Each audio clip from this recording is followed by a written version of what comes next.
Welcome to Lawyerpreneur, where we discuss the alternate paths that allow lawyers to engage their entrepreneurialism and distinguish themselves from others, because being a lawyer doesn't have to mean doing business as usual. I'm your host, Jeremy Richter. Today's episode is brought to you by Alps Insurance, the nation's largest direct writer of lawyers' malpractice insurance. Founded for lawyers by lawyers over 30 years ago, Alps works directly with your firm, no broker or agent, and if you do have a claim, the Alps claims handling team is comprised of actual attorneys, all with private experience. Alps roots for the law firms they protect. They believe in your success and nurture your endeavors with industry-leading coverage, risk management resources, and accredited CLEs, offering practical advice for pioneering lawyers like you. And Alps has the slickest online application out there. Qualifying firms can apply, see rates, and bind coverage in about 20 minutes. Right now, you can get 25% off one CLE seminar from Alps. Go to alpsinsurance.com/CLE. That's ALPS insurance.com/CLE and use the promo code Lawyerpreneur upon checkout.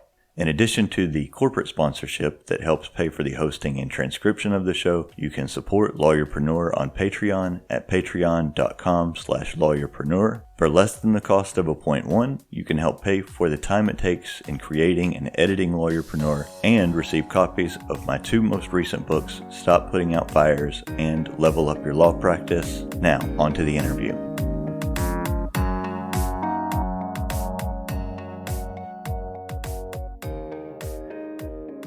My guest today is Steve Joseph. He is a vice president with Western World Insurance Group, the author of the children's book, The Last Surviving Dinosaur, and his most recent book, which is just coming out, is The Grown-Up Guide to Effective Crankiness. Steve, welcome to Lawyerpreneur. Well, thank you for having me. All right, let me start with this. I am from Texas, where everyone has to drive wherever they want to go. What is it like growing up in a household where your parents did not know how to drive a car?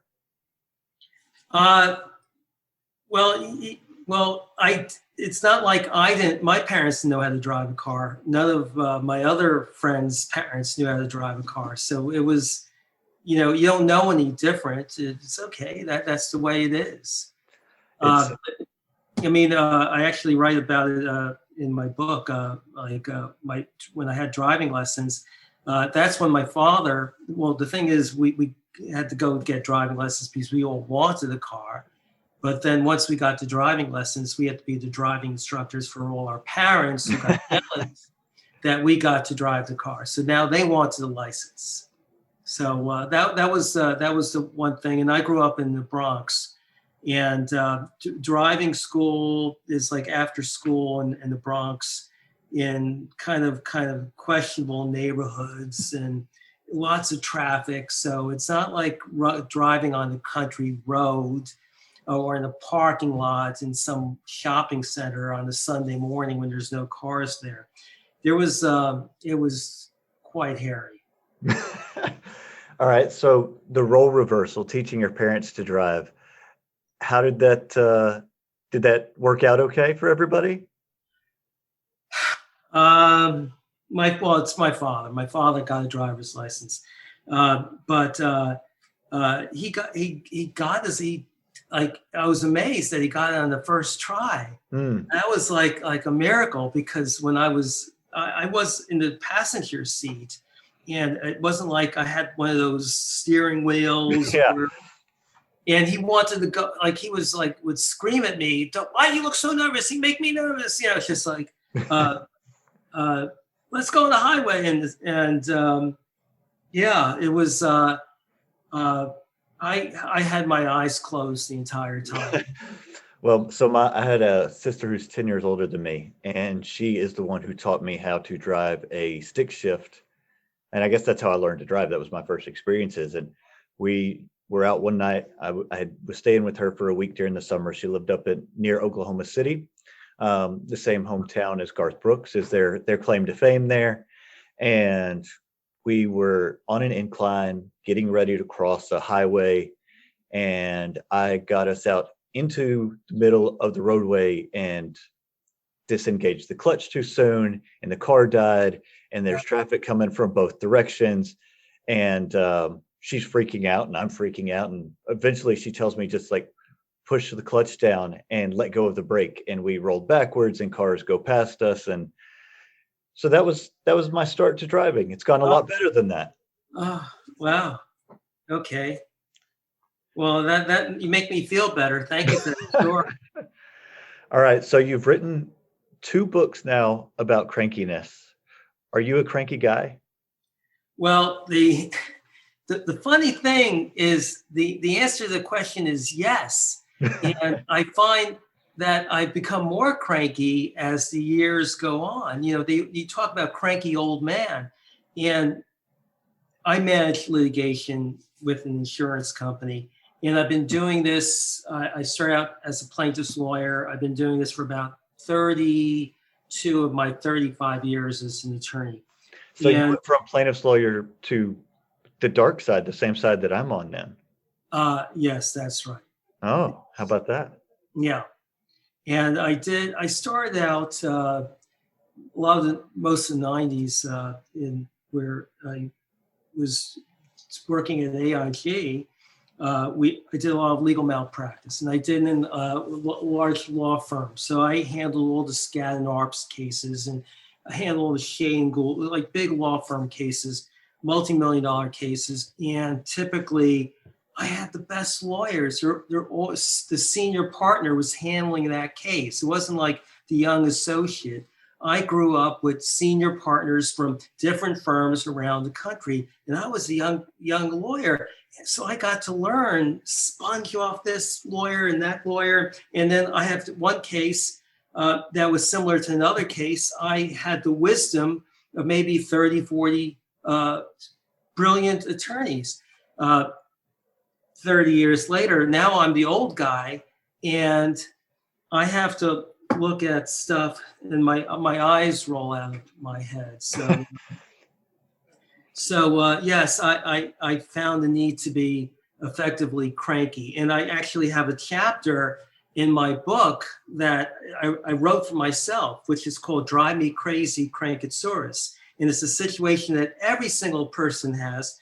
First of all, tsuris is the Yiddish word for problems. Like in my family, you think you have tsuris? No one could outdo my tsuris. I have the best tsuris. So that's where the CrankaTsuris comes from. So Drive Me Crazy, CrankaTsuris, it puts together 2 sentences that everybody has. The first sentence, it drives me crazy when, and then something happens that drove you crazy. And the next sentence, I cannot understand how. If that has ever happened to you, somebody's doing something, I can't. Your eyes rolling out of your head. And that could happen to me like 3-4 times a day. And I write a story about like one incident that all the characters are having the same experience for different reasons. And that just helps me think, well, yeah, this is one of those times that drives me crazy, but I don't have to go crazy. So one of the things that I enjoyed about reading the book is learning these 2 Yiddish words, tsuris and kvetching. And it's one of the things that I really enjoy about, and I don't speak other languages, but when I learn a Greek word or a Hebrew word, and in English, like I use the same word to say, I love cheeseburgers and I love my wife, and they have, very different connotations. But in these other languages, there's so much more specificity and nuance in the word usage. And I just really enjoyed, the distinguishment in those words. And is that something you ever given any thought to? No, it's just, and actually I'm doing an audiobook, but it's not my voice. And I actually got to hear different voices for the audiobook. And till I got it right, actually the person, I don't know who he's doing it, but it's like, oh, this sounds like Billy Crystal. That'll be good. It's not Billy, it would be better if it was Billy Crystal. But my one comment for the person doing the voiceover, the reading the book, is that he needs more syrup on the pancakes. So when I think of like that language or growing up, my parents spoke Yiddish, and particularly my mother, there always seemed to be syrup on the pancakes within that language, which you might not get with just saying like, I love the pancakes. I love my mother, I'm in love with my girlfriend, whatever. It's might not have the same syrup, and syrup is always very sweet. Yeah, that's one thing.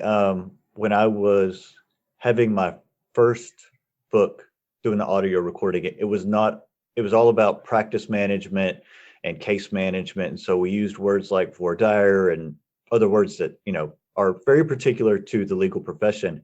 And the narrator was not a lawyer. And so we had to, go through all of those things. And I realized some of those it depends where you are geographically, how it's said, but I get it. And then my second and third books, it was a lawyer friend of mine who narrated it. And so he had it all down. That made it a lot easier. But yeah, I expect when you are having somebody narrate your book and it's using words that they aren't accustomed to in their regular vernacular, that you've got to go through that. Mm-hmm. Oh, yeah. All right. So let's start with defining terms. Tell me, what is the difference between effective crankiness and ineffective or some other form of crankiness? The difference between effective crankiness and ineffective crankiness is crankiness starts around in your head, and sometimes it goes straight to the mouth, out to the world, and it's out to attack whoever is around you. And effective crankiness, it kind of like, so I give it a word, CrankaTsuris. They call it the common CrankaTsuris. So it's not like something like you're cranky and it's something that you own by yourself in the world. There's 100% infection rate. So you just stick it here, and then you stop for a second. So how do I want to use this? Sort of thing. So in my book, I have can of worms CrankaTsuris, and I tell a story. But then I said, I never understand what's the big deal with can of worms, like opening up a can of worms. What's the worst that happens? One worm crawls out, put the worm back in. Not very complicated. But a can of bees, you open up a can of bees. It's like biting everybody. They fly away. You wouldn't want to open up a can of bees. But talking about ineffective crankiness, I talk about like, sometimes you feel like in your head, you have this can of bees that you just want to open up and attack. And I said, well, take that can and just make believe it's a can of worms. And I end the chapter saying, hey, opening up a can of worms is not that bad after all. So if I had to explain the difference between ineffective and effective crankiness, it's the difference between bees and worms. All right. All of us experience crankiness, both in ourselves. I've got 2 small children, so there's plenty of crankiness in the household, but it's normally something that we experience and deal with either well or not and move on. It's not something that most of us sit down and think about long enough to write 2 books on. Why was this a topic that was interesting enough for you to spend this much time on it? Well, I wasn't planning on writing the books, and it just came by accident. So the story was, I was in Rome with my girlfriend. I've been with her for 8 years. I was married for 20 years. And it was the summertime. We were jet lagged. We rented this Airbnb, a nice apartment, but the electricity went out right at the time she was coloring her hair, and the black dye would go in her eye, and she got into this unconsolable moment. So finally, because she's tiny, I said, you're like a CrankaTsuris. And that's probably how all the bigger dinosaurs died. There was one little dinosaur cranking out its tsuris till all the bigger dinosaurs couldn't take it and they dropped dead. And that got a laugh out of her and kind of made it fun. But it created this CrankaTsuris word that we now use in our relationship. And whenever we felt like, it's just like, I have a CrankaTsuris. So it's not like I don't have to just put it on you. It's not about you. I just happen to have this thing in me. And it kind of helped our relationship. for her cranky moments. So then I started writing a blog on crankiness, and there's just so much material to work with. Every week it seems like there's something nowadays, and I already have in my head Cinderella CrankaTsuris. That's going to be next this weekend. My project to work on. And it's so much fun when you have the characters and they start having conversations with each other. It's a very different story than the Cinderella, but she does live happily ever after. I like that. All right, at a practical ground floor level, what does using crankiness effectively look like? Like, how do we do that in an effective way that just isn't opening a can of bees that gets all over everybody?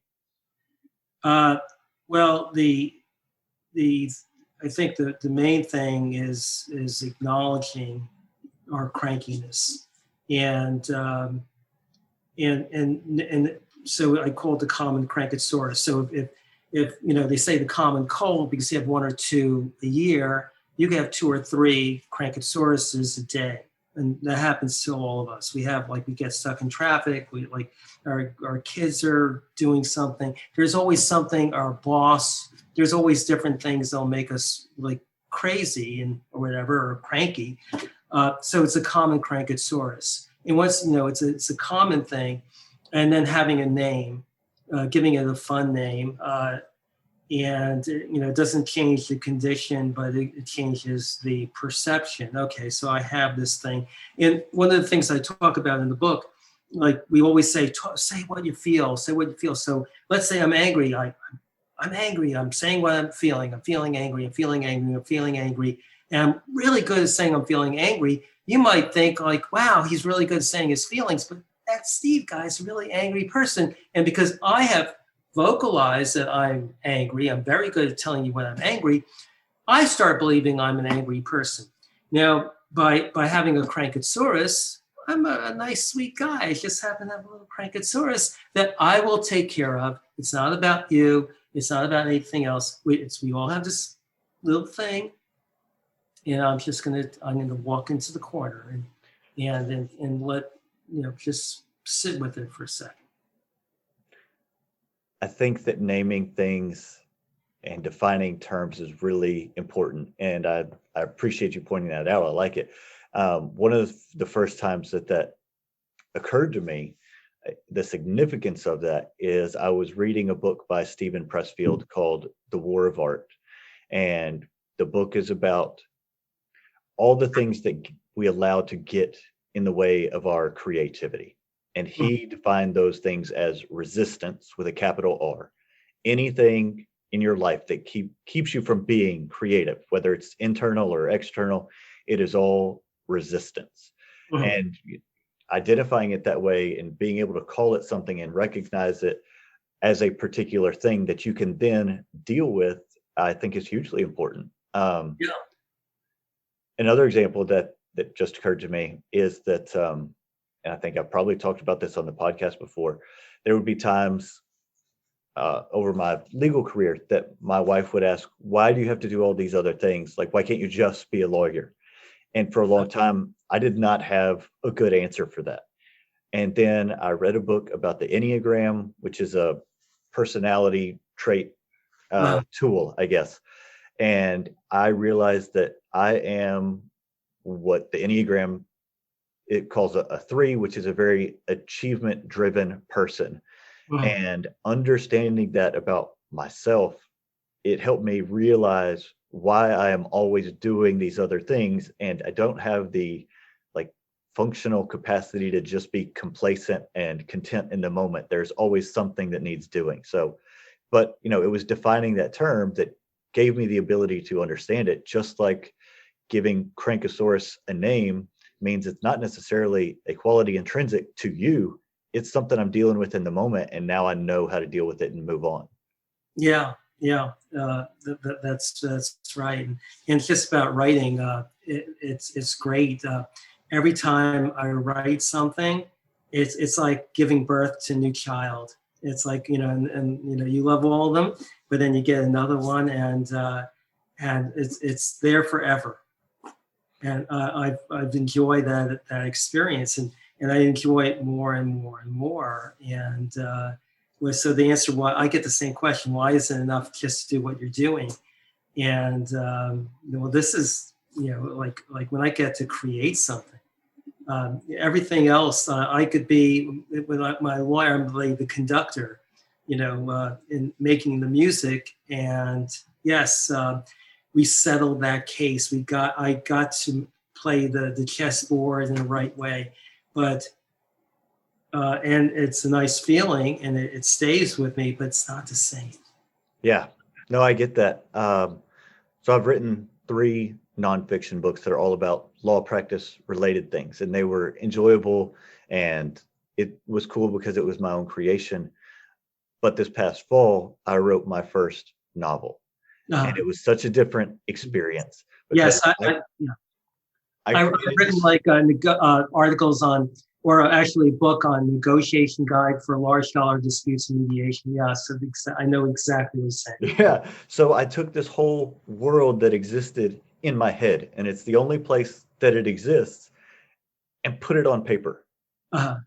And now it exists somewhere else for other people to experience. And just that the process of creating a thing out of nothing, I don't know how to describe it. It's really cool. Yeah, it's really cool. And I could tell you, I'm a runner. And once you create something, a lot of times I would go out running before, and it would be to let go of all the schmutz, work schmutz in my head. And I've had runs where I get my characters to talk to each other, or I just created something and I just replay it in my head because they're talking. They were just so funny, just what they were doing, and they didn't even exist a week before, but now they're there. It's like, how did that happen? And it's not like it's as if it's as if these people fell from the sky into my head. So I didn't know where it came from. It's just like, so somebody gave me a gift, and it's not like I did it myself. Someone gave it to me, and it's just happened to pop in there. So yeah, it's exciting. So I had a lawyer on here from the Upper Midwest, David Kempston, a few months ago, who is also an avid runner. And one of the things he talked about running was that was his place of restoration and peace, to get away from everything. And it was also a place of creativity for him, where those things would intersect, where you were just talking about. And I think there's something internal about us that movement and being able to get away from things, it has some intrinsic creative drive that is, because I've had the same experiences you're talking about, that exists there, that there may not have been anything else that you could have been doing that would have elicited the same responses in your brain and allowed those conversations to unfold among those characters and things like that. It starts out with a random thought, and then you have another random thought, and then you have another random thought, and now all these thoughts are having they're all being invited to the party, and then they become little stories with, so now it's more than a random thought, and then something else comes in, flows in, and then there's something else. So I have I'm going to be writing Cinderella CrankaTsuris, and so it just had the idea of Cinderella, not like if she's cranky or not. So it's around the crankiness and having a voice and being mindful. But then I have the prince, and then his parents. Of course, his parents. I have my parents' voice me, so they start talking to me. He was dating Snow White. And because he was a frog, and Snow White was asleep, and he saw a fly on Snow White's lips, and he was hungry, and he there's a curse on him that changed him to a frog, and then he became a prince, and then they started dating. He wasn't too happy with dating somebody who was living with 7 little men. That was problematic. And so it keeps on going. And of course, Cinderella is living with the 3 Rapunzel sisters. So the Rapunzel sisters have their hair, and she's cleaning out their sink and their bathtub. He's always getting clogged up. So Cinderella is doing that. But she actually, her name was originally Ella Wayne, and she was living in Gotham City. And how she ended up with the Rapunzel sisters and Rapunzel family is because her parents they were leaving the theater, and they got murdered. It was very sad. So that's how she ended up with the Rapunzels. So it just goes on and on. So I'm having that's what my runs today was about. Well, that's fun. Yeah. All right. Going back to crankiness. Yes. One of the things you talk about in the book, and it seems like there is a balance to strike between the person who never complains about anything because they don't want to make waves, and being the person that nobody wants to start a conversation with because if you say, how are you doing? You're just going to get unloaded on and hear all about how they're doing, and it's all terrible. How do we find that balance in a way that's useful? I think the thing about it is planning it out. I have a chapter, CrankaTsuris Doctor, that we diagnose, and then another chapter, I think even after that, is CrankaTsuris Kryptonite, that we all have our kryptonite. And even actually, if you're I ask you how your day is, and then I get this long thing, it could actually be my kryptonite, and then make me cranky. Even there's CrankaTsuris in Paradise to do the vacation, where again it's really okay. This is we're diagnosing it, whatever it is, and then okay, how do we treat that? So if you're not, there's the one who never complains, and then they keep it in, and then it comes out all at once, unexpectedly. So you have that person, and then the person who's complaining all the time. So giving it both of those on the different sides could get, let's give it a venue. Let's agree, neither one works. So I talk about improvisation, we just have our cranky time. And you're never complain, now's your chance to complain. I want you to complain. You have the floor. And you always complain, maybe too much. Let's keep it 6 o'clock, it's your floor, and we're just gonna, and we do it till we laugh. Just have fun with it. So that's how I would look at it in that sort of way. There's you all have the kryptonite just because I talk about Superman had kryptonite didn't mean that Jimmy Olsen and Lois Lane will start saying we need another superhero. We all have our own kryptonite, and what is it? Have empathy. As part of that is empathy.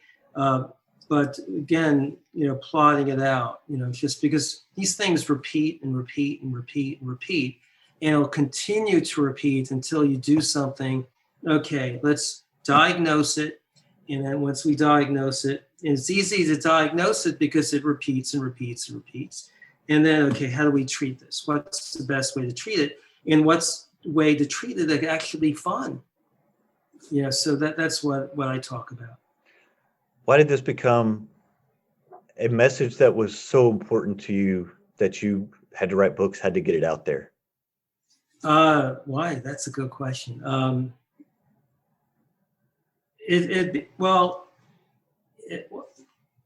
mentioned I was married for 20 years. I was married 20 years to a therapist, and then 8 years I'm with another therapist.